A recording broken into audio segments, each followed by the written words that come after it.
My fiancé's childhood sweetheart showed up at our engagement party. During the argument, he and I fell off the building. I originally thought that my fiancé would feel sorry for me, but to my surprise, she held her childhood sweetheart in her arms. Julian, are you crazy? People can die if they fall down. That's when I realized that a fated encounter from the sky could never compare to a childhood sweetheart. When I stepped out of this relationship and there was someone else by my side. Emma then shouted hysterically that she regretted it. Today is my birthday. Can you stay at home with me? I held back the sourness in my heart and turned around humbly to ask Emma behind me. Her hand pushing the wheelchair froze, and a look of hesitation appeared in her eyes. Just then, her phone rang. My hand on the wheelchair slowly tightened, and my eyes were full of struggle. Sorry, Ethan wants to go to the bar tonight, and I have to accompany him. The moment the phone rang, I already knew the outcome. But I still couldn't hold back the unwillingness in my heart and opened my mouth to ask. The bar can be visited tomorrow too. My birthday is just this one day. Besides, he's an adult, not a 3-year-old child who doesn't know the way. There's no need for you to protect him everywhere. You're my fiancé. It's not appropriate for you to keep taking care of him, is it? My voice gradually turned cold, and there was a gloomy feeling all around. Emma let go of the hand pushing the wheelchair, walked to the front, and looked at me angrily. If it weren't for you pushing him back then, how could Julian have fallen downstairs and lost his memory? Your legs will be fine in just 3 months, but what about him? He's lost a lifetime of happiness. All right, I'll come back early tonight to celebrate your birthday. You can use the toilet first.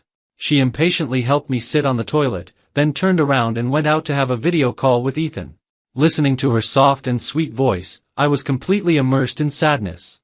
Before I could react, I heard the sound of the door opening. I looked at the outside of the bathroom in a panic, and the dark figure had already disappeared. Emma, Emma. No matter how much I called, no one answered. I helplessly looked at the bandages wrapped around my legs, and then at the outline of the wheelchair outside. The sourness welled up in my heart instantly. I originally thought that marrying the person I loved in my heart would make me a winner in life. But I never expected that at the engagement party, Ethan, my fiancée Emma's childhood sweetheart, would show up. He even stood in front of everyone and accused Emma of being fickle and two-timing. In order to prevent Emma from being blamed by my family. I followed Ethan to the balcony, wanting to persuade him to leave.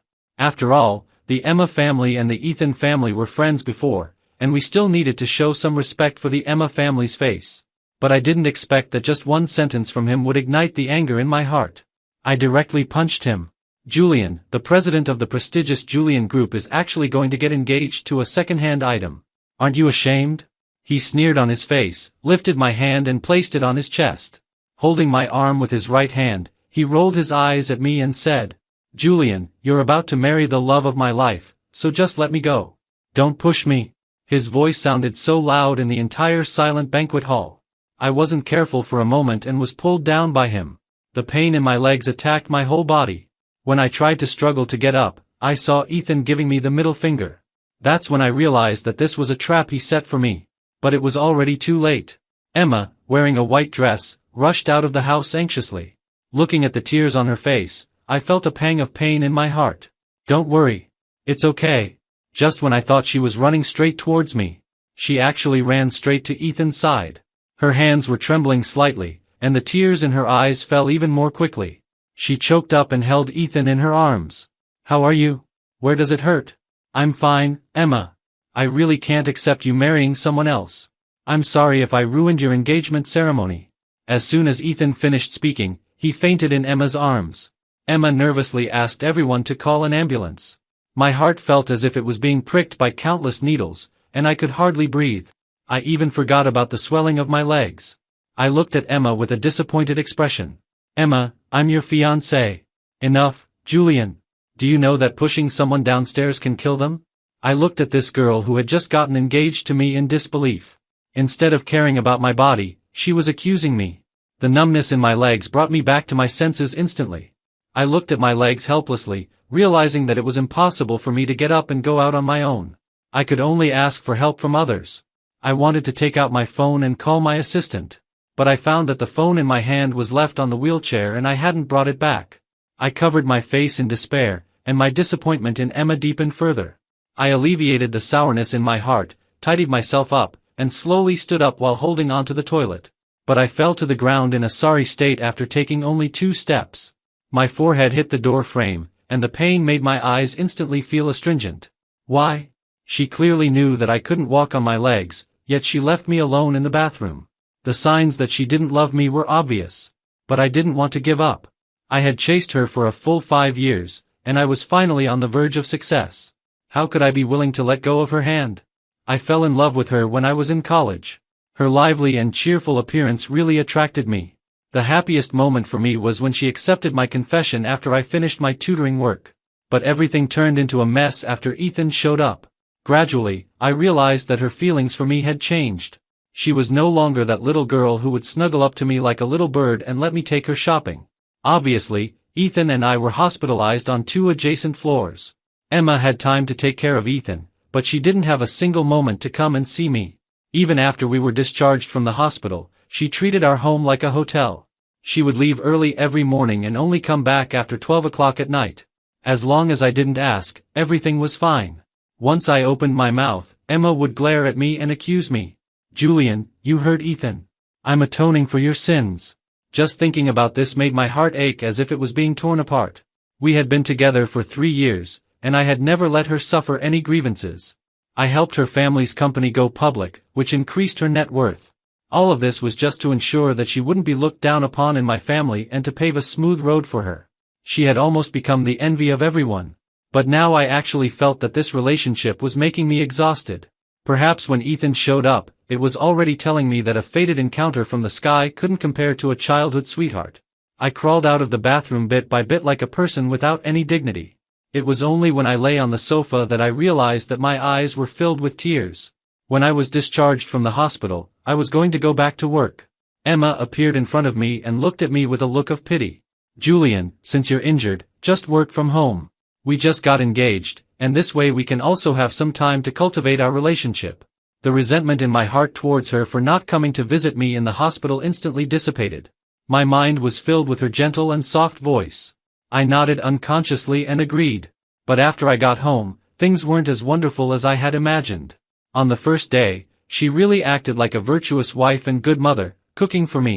That night, as soon as I lay down, I heard Emma having a video call with Ethan. "Emma, why didn't you come to the appointment again? You promised to help me find my memories tonight." That's when I learned that Ethan had lost his memory after falling downstairs. The first thought that came to my mind was to stop Emma from going out. Before I could say anything, there was nothing but impatience in her eyes. Ethan's parents are both dead, and now I'm the only friend he has left by his side. If I don't show up, he won't be able to bear this blow. After saying that, she turned around and left without caring about my calls. After that, every day whenever Ethan called, I was the one who was left behind. Whether I was taking a shower or having a meal, she would always leave me alone in this huge villa. The clock in the dark and silent room rang 24 times. It was already 12 o'clock, and all my hopes had vanished into thin air. The moment the door was pushed open, the villa was instantly lit up. Emma walked into the living room with a hint of drunkenness. "Why are you still sitting on the sofa? Haven't you gone to rest?" I sneered and looked at her, my eyes filled with pain. It seemed that she had completely forgotten that I was left alone in the bathroom. "I haven't had dinner yet." "Seriously? You haven't eaten dinner so late? Where's the nanny? What on earth is she doing?" A look of anger appeared on her delicate little face, and she leaned forward to look into the dark kitchen. At that moment, I felt like a clown. As soon as she moved into the villa, she sent the nanny to Ethan's side on the pretext of taking care of me personally. She said that only in this way could she take care of me with peace of mind. Now looking for the nanny was just putting on a show for me. Emma seemed to think of something and awkwardly tucked her slightly curled hair behind her ear. She turned around, pushed the wheelchair behind the bathroom door in front of me, and helped me sit on it. "Sorry, I forgot about the nanny. It's too late today. I'll get up early tomorrow morning and cook something delicious for you." A bitter feeling welled up in my heart. Although I had expected it, I still couldn't accept it. She trampled all my love on the ground, and she didn't care about my dignity at all. "Forget it. So be it. Emma, let's break up." Just a few steps away from the bedroom, Emma suddenly stopped. She walked up to me in a panic, her eyes full of confusion. "Why break up? Aren't we doing fine?" "Huh?" I sneered and let out a scornful laugh. "You left me alone in the bathroom all afternoon without a care, and you even went out to accompany another man on my birthday. You've been leaving early and coming back late every day. I've comforted myself countless times, telling myself that things will get better, but what about you? You haven't changed at all." After saying that, I seemed to lose my spirit, and my straight back hunched over. I was completely dejected. After a moment of hesitation, I said in a tired and hoarse voice, "Emma, I love you, but I'm not a fool." Perhaps she felt guilty. With each word I said, her face grew darker. Her voice was no longer as soft as before, and she shouted loudly, "Julian, you're just angry that I'm accompanying Ethan. But I'm also atoning for you." I forcefully slapped her hand off mine. There was impatience and anger on my face. "Enough. How many times do I have to say it? I never pushed Ethan. Maybe his amnesia now is also a pretense." Slap. A clear slap landed on my face. I looked at the girl who hit me to defend someone else in disbelief. "Julian, you're going too far. Ethan isn't that kind of person." I didn't raise my hand to touch my burning face. With my tongue pressing against my sore cheek, my eyes looking at Emma were filled with hostility. "Get out." There were tears in Emma's wide almond-shaped eyes. She took her bag with a wronged expression and slammed the door as she left. The room instantly fell silent again, but her words, "Don't you regret it," still echoed in my ears. Regret? I probably wouldn't. I poured all my love into this relationship. Since I can't get her true feelings in return, I'd rather give up on this relationship. For the next period of time, Emma didn't show up again. And I didn't contact her either. I asked my secretary, Luna, to find me a new nanny. I returned to my previous busyness. But I didn't expect that before I could find the time to talk to Emma about calling off the engagement. She came to me first. I was sitting in the office of the Julian Group dealing with official business when I heard the noisy voices outside. I frowned and called Luna in. She was wearing a capable suit skirt that was already crumpled. Even her chestnut curly hair had become extremely frizzy. The corners of my mouth twitched. Had she been in a fight at the market? Before I could say anything, a look of chagrin appeared on Luna's stunning face. "Sorry, President. I didn't do a good job and let the commotion outside disturb you." "It's okay. Who's making the trouble?" "Your fiancé." Before Luna could finish her words, Emma stormed in angrily. As soon as she stood still, she slapped Luna in the face. I angrily stopped her violent act. "Emma, this is a company, not some other place." Emma turned around and looked at me with a wronged expression, and tears welled up in her eyes. "It's all this bitch's fault. When I came to your company, she tried every means to stop me from seeing you. You must fire her, or I'll really be sad." As she spoke, she walked over to me and hugged my arm. Was this still the gentle, considerate, and kind girlfriend I used to know? Had the filter I had for her shattered? Or was this her true self? I rubbed my brows irritably and turned to look at Luna. "Go to the finance department and get double the work-related injury subsidy. Take some time to adjust at home and come back later. It's paid leave." Originally, Luna had a look of hesitation on her face, but when she heard the words, "paid leave," she left happily. But this action angered Emma. She persistently wanted me to fire Luna. "I arranged for you not to enter my office. If you have any issues, come at me." Emma was taken aback, and her eyes started to dodge. Even if she didn't explain her purpose, I already knew what she wanted to do. Yesterday when I was getting off work, Luna walked into my office with a look of hesitation. I looked at her in confusion. "President, when I went to pick up a client in the afternoon, I saw Miss Emma coming out of the airport with a man. Without my permission, Luna had privately investigated Emma's whereabouts. She was here partly to apologize to me and partly because she didn't want me to be kept in the dark. That's when I realized that Emma hadn't shown up for the past half-month. She had gone abroad to travel with Ethan. Luna saw that I didn't show much of a reaction on the surface. She then placed the photos and videos that Ethan had posted on his private account in front of me. Watching Emma beside Ethan, smiling like a child who hadn't grown up, it seemed as if the two of them were the real couple. I held back the anger in my heart and flipped through all the photos. When I was about to close my phone, a photo of the two of them kissing appeared in front of me. In the end, the phone was broken into pieces in my hand. I looked at Luna apologetically, feeling a bit annoyed at myself for not being able to control my temper. "Give me your bank card. I'll transfer money to you to buy a new phone." I saw the corners of Luna's mouth twitch as she brought in the bank card. "President, if I want to get a new phone in the future, can I just come to you with this?" Only then did I realize that the little girl was teasing me. I shook my head helplessly.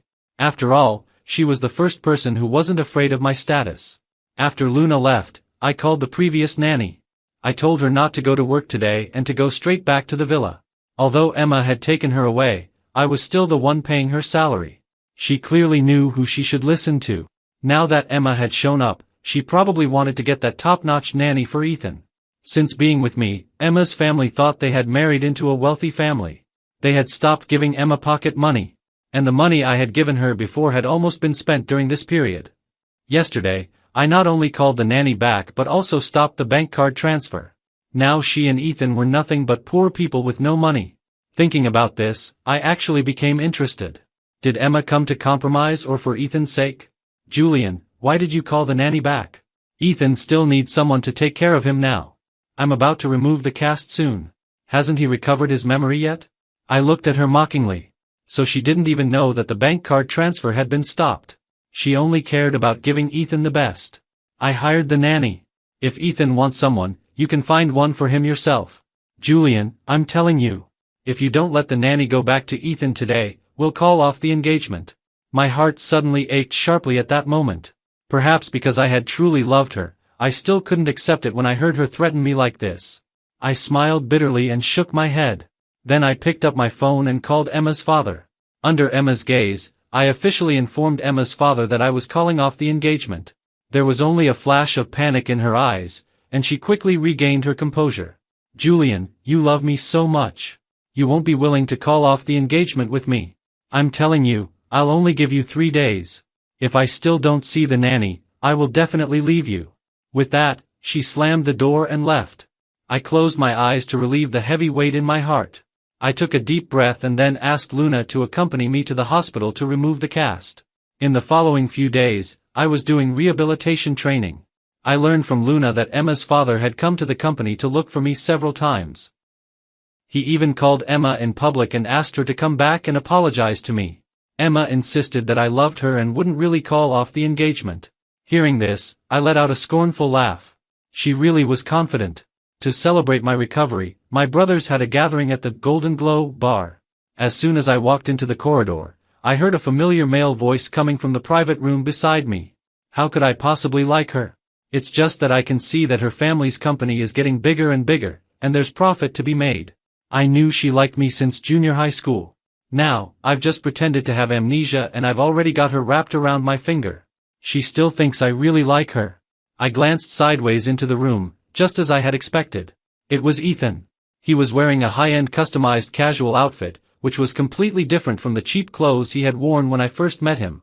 After just one glance, I turned around and left, and I called Luna. According to my calculations, the money I had given Emma had already been spent. Now Ethan is here with a group of young hoodlums, and this is completely beyond what he can afford. As soon as I got home from the bar, I received a call from Luna. Emma ran out of money the day after she came to see me. During this period, she sold the luxury goods I gave her. Hearing this, I sneered. She mistook a piece of unpolished jade for a pearl. Now, even this man full of lies can deceive her and make her lose her mind. I became interested. If I were to bring the Emma group back to square one, would Ethan leave Emma the first chance he got? That's what I thought, and that's what I did. I immediately told Luna to have our business partners terminate their contracts with the Emma group and to vigorously acquire its shares. Since it was all about using me from the start, it's only natural that I bring you back to where you started. At the bar, I gave the waitress a tip and asked her to tell me exactly what she heard in the private room. Unexpectedly, the waitress was an honest girl and directly recorded the voices inside. After I left, Emma also appeared in the private room. When everyone heckled and asked her whether she liked me or Ethan, she hesitated. The next second, her voice became flustered and hurried. I'm marrying Julian just because of his status. I can't really say I like him, but I have true feelings for Ethan.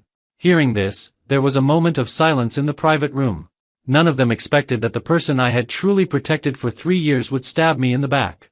They all came forward and said they wanted to avenge me. I shook my head and made a gesture to calm them down. At that moment, I had already made up my mind to fight back. The sound of a text message interrupted my thoughts. It was from an unknown number. This is my private number, and only people familiar with me would know it. Julian, it's Emma. Why did you block me? I don't have any money on my card at the bar. Transfer some money to me. The day I broke up with her, I blocked all her contact information. It's been almost a month, and she just realized it. It seems that, as she said, she really doesn't love me. I deleted the text message, pretended I didn't see it, and turned around to go upstairs. While I was taking a shower, my phone on the bed outside kept ringing. The anger in my heart rushed to my head, and I switched the hot water to cold water. I tried to wash away that feeling of being wronged. Emma really has a thick skin. Even at this point, she still wants me to clean up their mess. When the phone rang again, I wrapped myself in a bath towel, came out, and turned off the phone. I took out a bottle of red wine from the wine cabinet and sat on the balcony, looking at the starry sky outside. This action directly made me stay in bed and unable to go to the company the next morning. What's wrong with you? Are you feeling down? You didn't go to the company and turned off your phone. What, are you going to disappear from the face of the earth? The door was pushed open by Luna from the outside, and she walked straight in and pulled open the curtains. I just squinted at her and then closed my eyes again. Not getting a response from me, she stepped forward and was about to pull the quilt away. Helplessly, I had to endure the stabbing pain in my throat and said in a hoarse voice, "Can you, as a girl, not be so rough? What if I'm not wearing my pajamas? How is that possible? Your arm is already exposed. Wait, are you sick?" Her cold little hand was placed on my head, and the comfortable feeling made me involuntarily murmur. Luna was like a lion that had been set on fire and started scolding directly. Every word was harsh, but every word was filled with concern for me. At this moment, I actually thought that if I had been injured, she would definitely have stayed by my side every step of the way. Since my mother passed away when I was young, my grandmother only wanted me to become a king in the business world. She has never given me a bit of warmth in my life. Otherwise, I wouldn't have been so deeply in love with the understanding Emma. When I was sick while working as a tutor, among so many people, only Emma came to care about me. She even made me a bowl of porridge that reminded me of home. Now that I think about it, I was just too eager for warmth, so I couldn't see people clearly and got hurt. Luna handed me the thermometer and then turned around and went out. After coming in and out several times, I was surrounded by her kindness. She replaced the down comforter with a thin blanket, held medicine in her hand, and placed an ice pack on my forehead. It seems that being sick isn't so bad after all. After taking the medicine, I fell asleep in a daze. I actually felt a pair of cold little hands holding mine. There were also whispers in my ear, and my drowsiness disappeared instantly. "Julian, look at what Emma has done to you. How can you be so good at strategizing in business but stumble in love? Why can't you see me? I like you so much. Is it because I haven't confessed that you can't see clearly? That's right. They say men are slow in matters of the heart. Then I'll just say it secretly once. Julian, I like you. Don't worry, I will definitely not let you lose." "Huh, Luna, are you crazy?" When Luna was about to pull her hand back, I held her tightly. When she said she wouldn't let me lose, my heart actually throbbed. A wave of sourness spread throughout my body. It was comfortable yet restless. Luna's body trembled. Sensing her nervousness, I opened my bright eyes. I saw that her face was already blushing, and there was shyness in her almond-shaped eyes. "Give me some time. I'm still not sure if it's what I think." Before I could finish my sentence, the door was suddenly pulled open from the outside. Emma had a slap mark on her face, and there were tears in her eyes. When she saw Luna, her look of grievance instantly disappeared, leaving only anger. "What are you doing here? Get out now." I struggled to get up, and Luna slightly shook her head, stood up, and walked outside. After confirming my feelings, I didn't want to have a good attitude towards Emma at all. I got up and leaned against the headboard, looking at her with hostility. I saw the tears in Emma's eyes fall instantly. "Do you really not want me anymore? Why didn't you answer my call last night? We've already broken up. Why should I answer?" I asked her sarcastically, and a look of panic appeared on her face. "No, I didn't want to break up with you. I just wanted you to coax me." Huh. If my friend hadn't called me to watch the good show last night, I might have actually believed her. After Emma called me with Ethan's phone and got no answer, she looked at Ethan in a panic. After hesitating for a moment, she called her family. But at this time, the Emma family was already in deep trouble. When they heard she was asking for money, they angrily hung up the phone. Ethan looked at Emma impatiently, his eyes full of annoyance, but his voice was surprisingly gentle. "Emma, what's going on? Can we leave today?" Emma bit her lip in hesitation and stammered, trying to ask Ethan to settle the bill first. This scene happened to be heard by a gangster who was going out to the toilet. He said disdainfully, "Ethan, didn't you say you were living a prosperous life?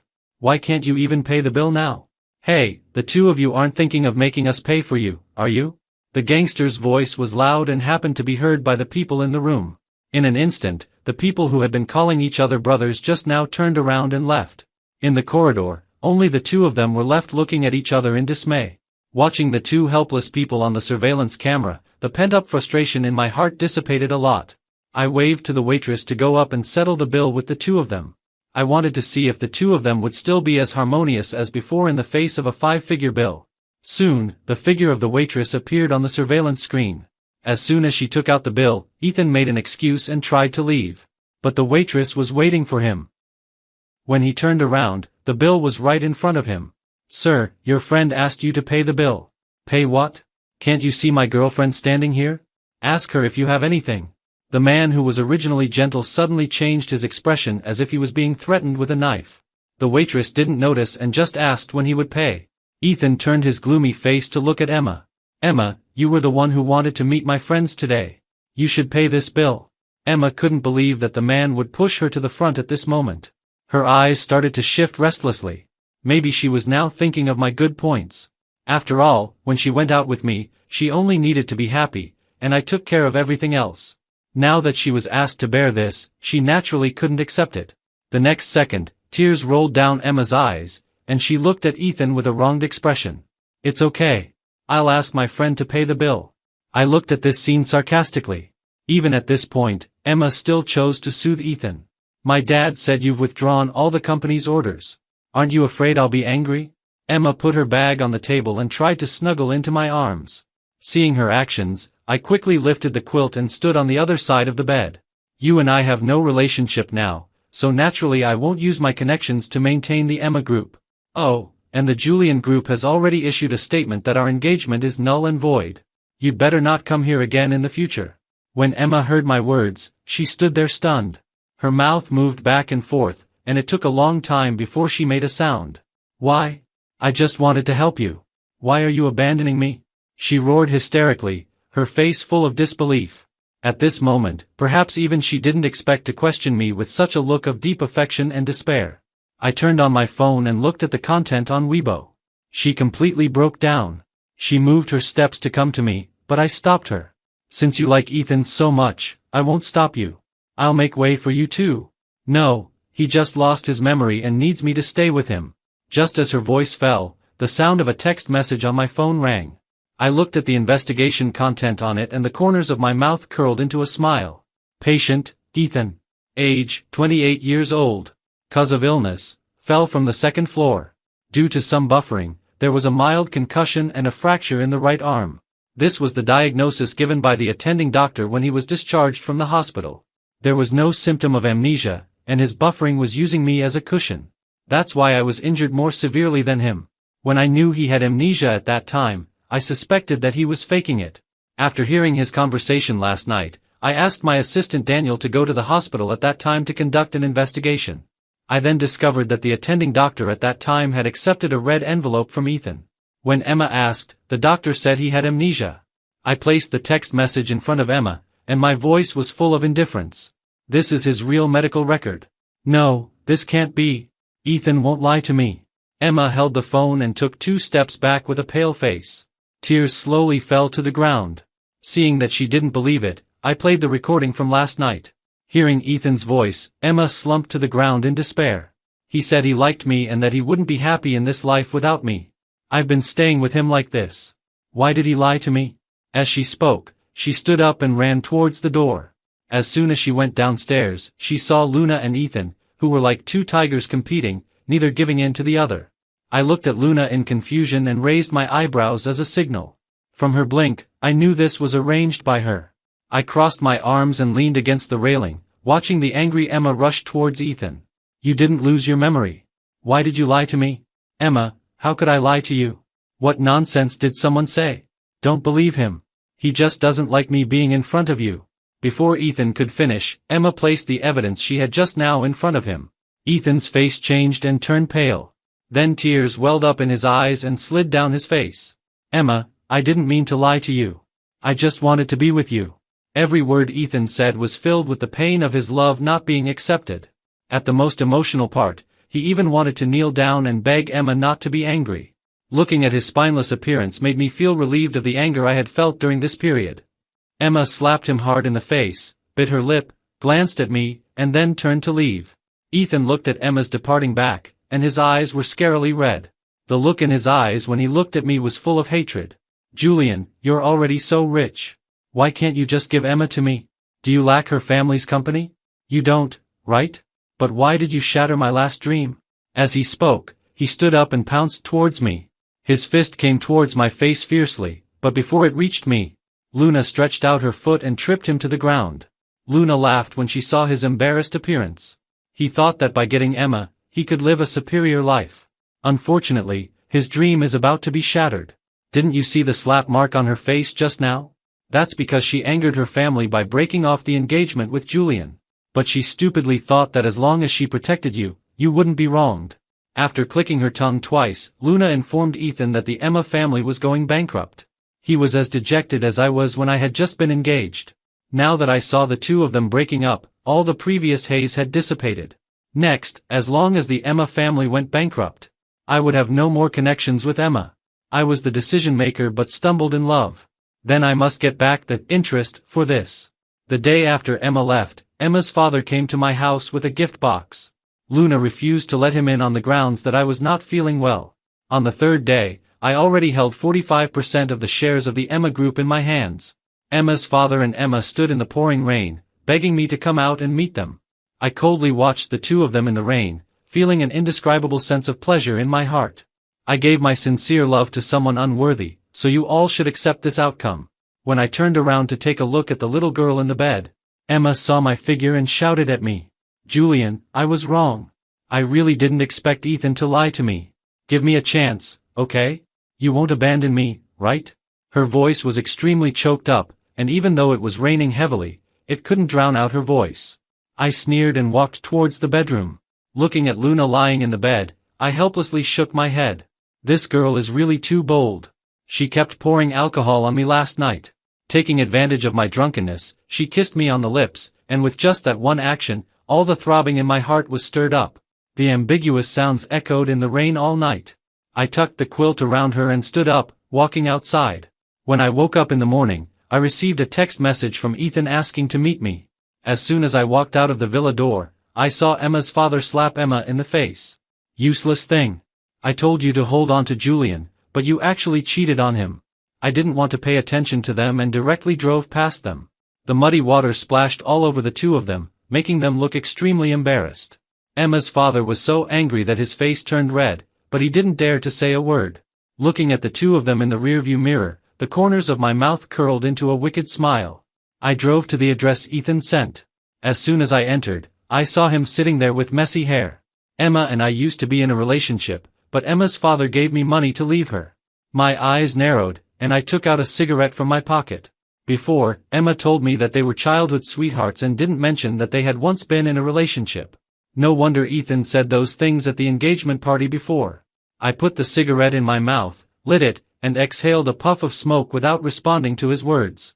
"I can tell you everything I know, but you have to give me 1 million yuan so that I can leave." I nodded to signal him to continue. That's when I learned that Ethan's father had been framed by Emma's father. And after his parents died, Emma's father took over Ethan's family steel factory.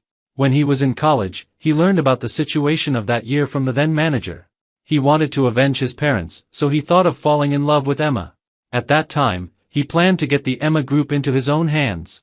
But he didn't expect to be discovered by Emma's father just after he started dating. Emma's father gave him money and sent him abroad until he showed up at our engagement. He wanted Emma to feel sorry for him by pretending to be injured and return to his side. At that time, he thought that once the raw rice was cooked into cooked rice, Emma's father would naturally not refuse. But he didn't expect that the current Emma Group was supported by the Julian Group.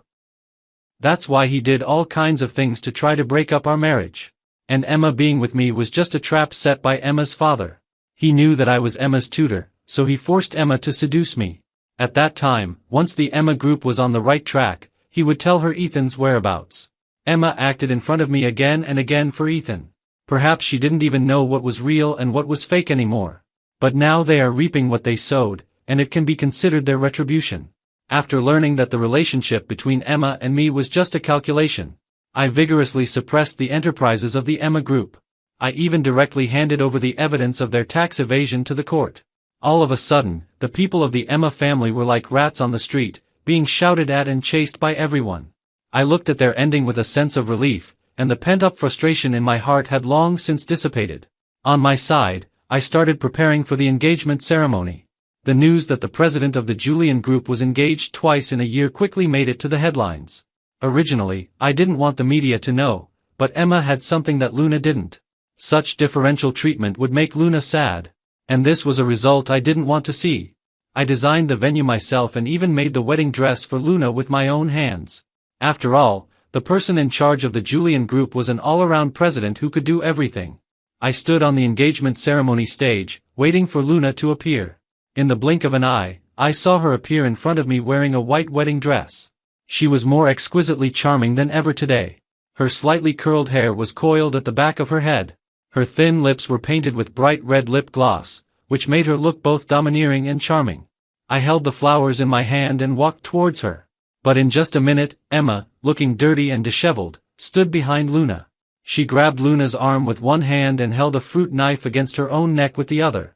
There were tears in her eyes, and her face was filled with reluctance and regret. "Julian, you said you would only love me in this life, but why are you with someone else? I thought I loved Ethan, but these past few months I've finally realized that I love you. Can you give me a chance? Let's start over." I looked at Luna with a pained expression. Her face was pale. I didn't dare to speak, afraid of angering Emma.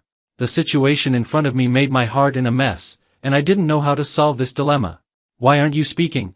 Do you not want me anymore? How can you not want me? Julian, I really know I was wrong. Can you not get engaged to her?" There were already bloodstains under the fruit knife. I closed my eyes in pain and nodded. Emma laughed very loudly, and tears flowed into her mouth. She dragged Luna towards the balcony behind her, and my eyes widened in shock. I wished I could throw myself downstairs. I had fallen from the balcony before. Why did I choose a place with a balcony again for the engagement? I quickly walked forward, constantly soothing Emma, trying to stop her. "Emma, I was just angry that you were with Ethan. Now that you don't want him anymore, how about we get engaged again?" "No. Then let's go and get the marriage certificate directly. This way, you don't have to worry about me leaving." As soon as I finished speaking, a glimmer of light flashed in Emma's eyes. Just when I thought she was going to agree, her emotions suddenly collapsed. "Liars, you're all liars. You are, and Ethan is too. Since that's the case, let's say goodbye." Amid the shocked cries of everyone, she suddenly dragged Luna and fell over the balcony. My heart suddenly stopped, and my face turned pale. My mind went blank, and all I knew was that Luna couldn't be in danger. I leaped forward with all my might, and fortunately, I caught her hand. Bang! She impatiently helped me sit on the toilet and then turned around to have a video call with Ethan. This sentence, "she impatiently," with Ethan, seems to be a repetition or a wrong insertion here, but I'll translate it as it is according to the text. I leaned out to take a look. Fortunately, it was only the second floor. With the combined efforts of everyone, I pulled Luna up. I hugged her tightly in my arms. Almost I would have regretted it for the rest of my life. "It's okay. How could the child of you, Julian, be so fragile?" Luna hugged my waist tightly and gently patted my back with one hand. After calming down the panic in my heart, I quickly asked someone to call the emergency number 120. At the hospital, it turned out that Emma had only broken her right leg and was otherwise okay. Although there was nothing between us anymore. After all, I had truly loved her before, and I didn't want her to die. But when she woke up, the blank look on her face when she looked at me made me have a bad feeling. "Who are you?" After being confirmed by the doctor, Emma was diagnosed with amnesia. She could only remember things before junior high school. That's okay. At least she didn't have to accept the fact that the Emma family went bankrupt and Emma's father was sent to prison. After coming out of the hospital, Luna hugged me tightly in her arms. "Everything can start over, but I will always be by your side." I held her in my arms, and a happy smile appeared on my face. There's no hurdle in life that can't be overcome. Once you get through it, you'll have a wonderful life. The future will also be full of brilliance. And 8 months later, I had a little princess who would love me just like her mother. My life is complete.